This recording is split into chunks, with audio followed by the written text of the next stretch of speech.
Vamos falar sobre o equilíbrio estático, um conceito fundamental na física que está presente em diversas situações do dia a dia. Mesmo quando não percebemos, já pensaram em como um prédio enorme consegue ficar de pé sem cair? Ou como uma cadeira não tomba quando nos sentamos nela? Tudo isso é possível graças ao equilíbrio estático.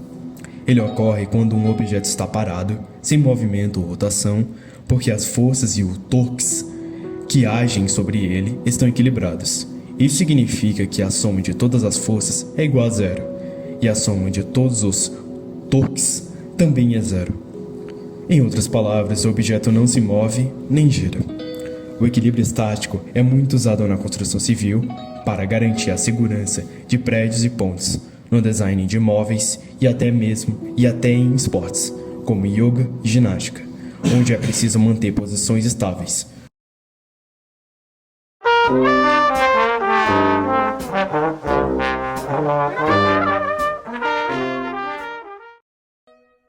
Começamos com Arquimedes, um dos maiores matemáticos e físicos da antiguidade.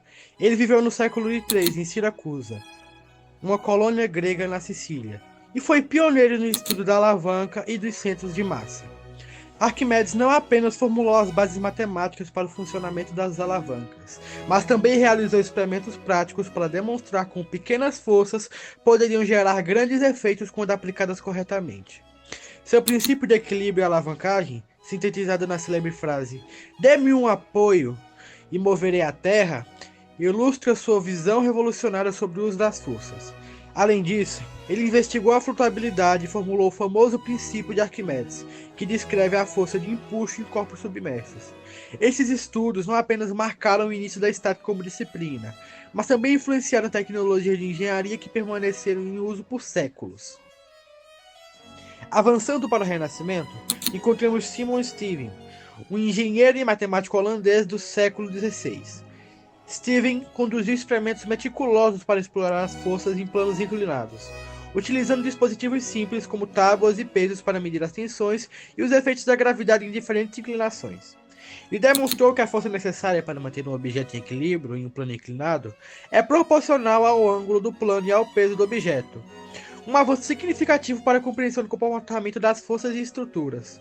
Sua obra, como The Beginnings in the Washington, Os Princípios da Ciência do Peso, em tradução, tornou-se um marco no desenvolvimento da estática, fornecendo ferramentas matemáticas essenciais para os engenheiros de sua época. Isaac Newton, no final do século XVII, avançou ainda mais o estudo do equilíbrio ao formular suas leis do movimento. Embora mais conhecido por suas contribuições à dinâmica, Newton também aplicou seus princípios ao equilíbrio estático. Sua segunda lei, particular, permite calcular a força necessária para manter um objeto em repouso ou em movimento uniforme, enquanto sua terceira lei, que afirma que toda ação tem uma reação igual e oposta, é essencial para o entendimento de interação entre forças opostas em estruturas. Newton também formalizou o conceito de força como uma quantidade vetorial, facilitando o desenvolvimento de métodos matemáticos para prever a estabilidade de sistemas complexos. Além das figuras marcantes já mencionadas, o desenvolvimento do equilíbrio estático atravessou diferentes épocas e civilizações, e teve diferentes estágios de civilizações do mesmo período. Por exemplo, as civilizações do Egito e da Mesopotâmia já demonstravam um entendimento prático do equilíbrio estático muito antes de formalizado como ciência. As construções das pirâmides egípcias e o sistema de irrigação mesopotâmios requeriam uma ampliação instintiva dos conceitos como a distribuição de peso e o equilíbrio das forças, embora os registros estejam escassos. A precisão dessas estruturas trouxe uma experimentação empírica significativa. Na China antiga, engenheiros como aqueles que trabalharam no Grande Canal também empregaram o conceito de equilíbrio, usando alavancas e outros mecanismos simples para mover grandes volumes de terra e água. Textos como Mose, de filósofos da escola maoísta, mencionam princípios básicos da mecânica, que se relacionam ao equilíbrio estático, mostrando como diferentes culturas desenvolveram ideias paralelas. No período medieval, o equilíbrio estático continuou a ser explorado, embora de forma mais limitada devido à prevalência das tradições escolásticas e ênfase da escola aristotélica. A retornada do interesse pela engenharia prática durante a Idade Média tardia, especialmente na Europa, resultou na aplicação dos princípios de equilíbrio em obras de arquitetura gótica, como catedrais e pontes. O uso de contrafortes e arcos ogivais para distribuir força é um exemplo claro de como a prática de engenharia foi moldada por conceitos primitivos de estática. No século XIX, a Revolução Industrial trouxe muitas necessidades urgentes da teoria, mais precisa sobre o equilíbrio e resistência de materiais. Estruturas de ferro e aço, como pontes, ferrovias e arranha-céus, exigiam cálculos detalhados para garantir segurança e eficiência. Engenheiros como Gustav Eiffel e John Holden aplicaram conceitos avançados de equilíbrio estático para projetar obras monumentais, como a Torre Eiffel e a Ponte Brooklyn, que permanecem como marcos de avanço técnico e científico até hoje.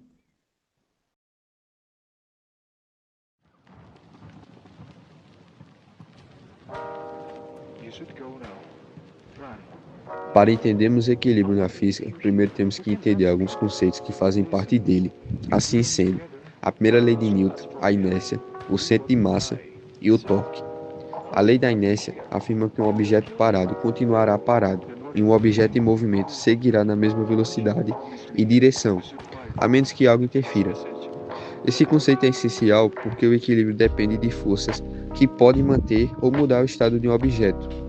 Um exemplo da lei da inércia seria quando o carro freia bruscamente e os passageiros tendem a se mover para a frente, porque a inércia quer manter o movimento original.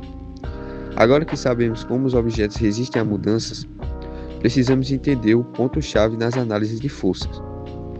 O centro de massa é como se fosse o ponto de toda a massa do objeto estar concentrada.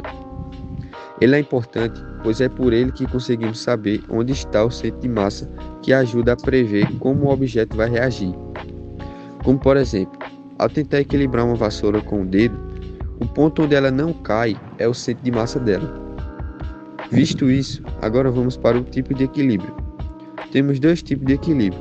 Temos o equilíbrio estático e o equilíbrio dinâmico. O equilíbrio estático é quando o objeto está parado e as forças que atuam nele se anulam, como por exemplo, um livro em uma mesa. A gravidade puxa para baixo, mas a mesa o empurra para cima, com a mesma força. O equilíbrio dinâmico é quando o objeto está em movimento constante, com forças equilibradas, como por exemplo, um carro que vai em linha reta a uma velocidade constante. O equilíbrio é dividido em três classificações. O equilíbrio estável, que é quando o objeto volta à posição inicial após ser deslocado, como por exemplo, uma bola no fundo de uma tigela. O instável, que é quando o objeto se afasta ainda mais da posição inicial, como uma bola no topo de uma colina. O indiferente, que é quando o objeto permanece parado, onde foi deslocado, como por exemplo, uma bola em uma superfície plana. Agora, para fechar o conceito de torque, o torque é a tendência de uma força girar um objeto em torno de um eixo. Ele é calculado multiplicando a força pela distância do ponto de aplicação ao eixo de rotação. Um exemplo de torque é quando você usa uma chave de fenda para girar um parafuso. O torque é o que faz esse parafuso rodar. Continuando no exemplo anterior, para encontrar o centro de massa da vassoura, eu seguro ela com as duas mãos em cada ponta e tento bater palmas. Por enquanto, apenas uma mão está se movimentando, pois o atrito nela é menor, já que ela está equilibrando um peso menor. Já a outra mão não se move, pois está equilibrando um peso maior. Quando a primeira mão está próxima ao centro de massa, ela vai começar a equilibrar um peso maior. Nisso, a outra mão também começa a movimentar. Enquanto eu continuo a aproximar a mão, mais próxima do centro de massa elas ficam. E é nesse exato ponto onde a força presa está atuando. A terra está puxando a vassoura para baixo nesse exato ponto, o que faz com que as forças se anulem, e assim a vassoura fique em equilíbrio. Uma coisa interessante é que o centro de massa está mais próximo ao corpo massivo. Para começar, vou falar dos materiais que utilizaremos para demonstrar o experimento. Utilizaremos 2 garfos, um palito e uma garrafa ou copo para demonstrar como o equilíbrio e o centro de gravidade funcionam na prática. Os garfos serão posicionados de forma que fiquem interligados pelas extremidades, formando uma espécie de estrutura única.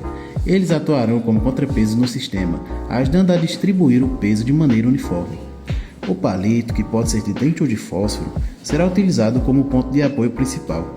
Ele será colocado de forma estratégica, equilibrando-se na borda da garrafa ou do copo.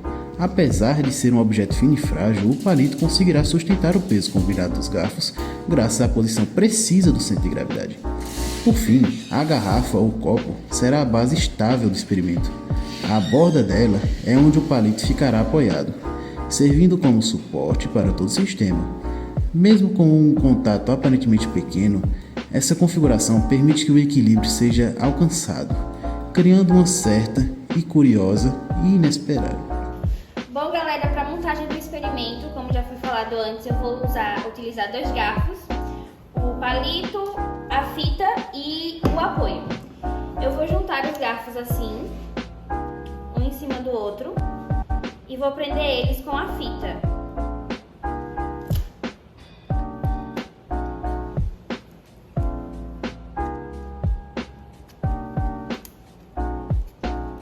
Desse jeito. E vou colocar o palito no meio. Vou furar aqui a fita e colocar assim. E eu vou apoiar o palito na garrafa aqui, no apoio.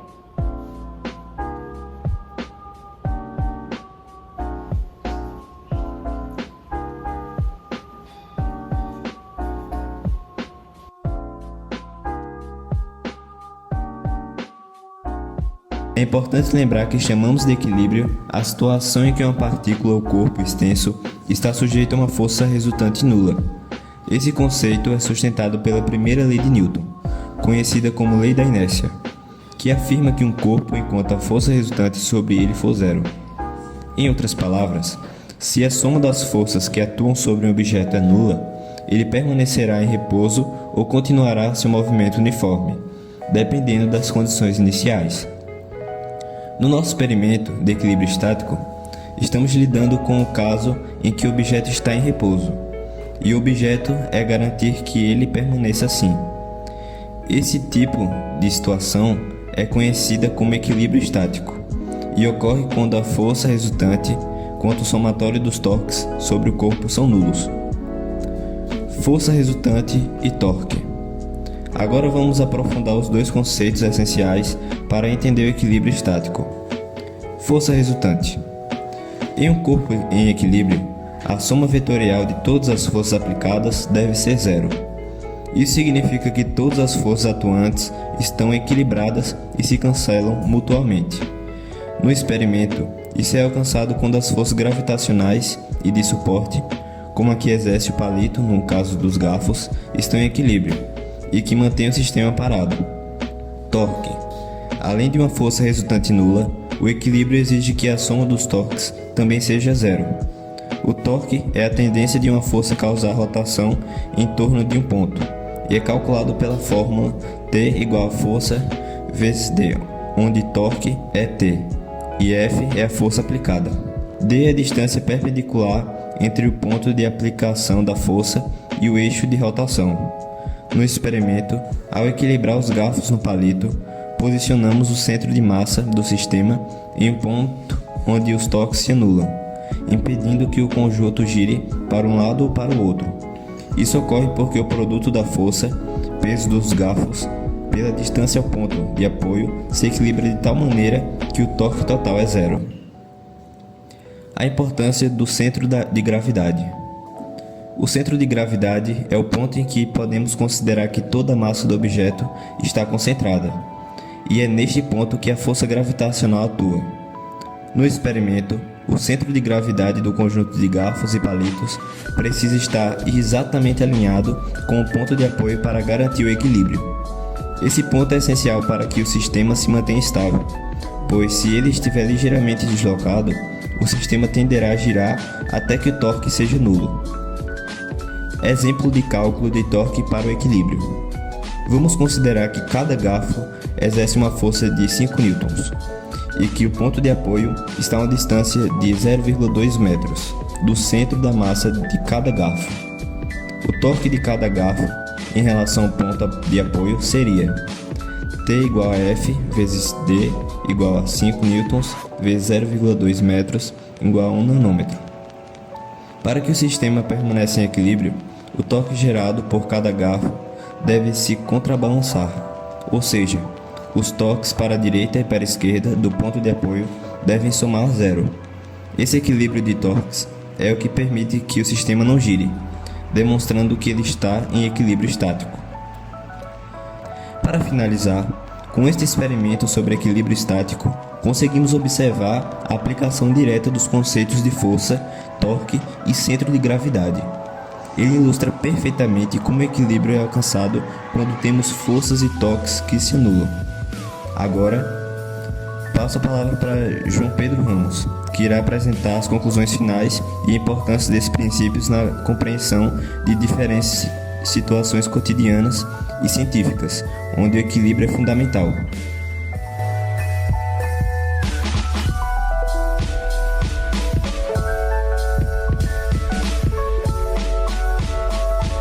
Como podemos observar, o equilíbrio estático, um conceito aparentemente simples, permeia nossas vidas de maneira profunda e abrangente, desde a construção de gigantescas pontes até a delicada dança de um balé. Os princípios do equilíbrio são alicerces invisíveis que sustentam nosso mundo.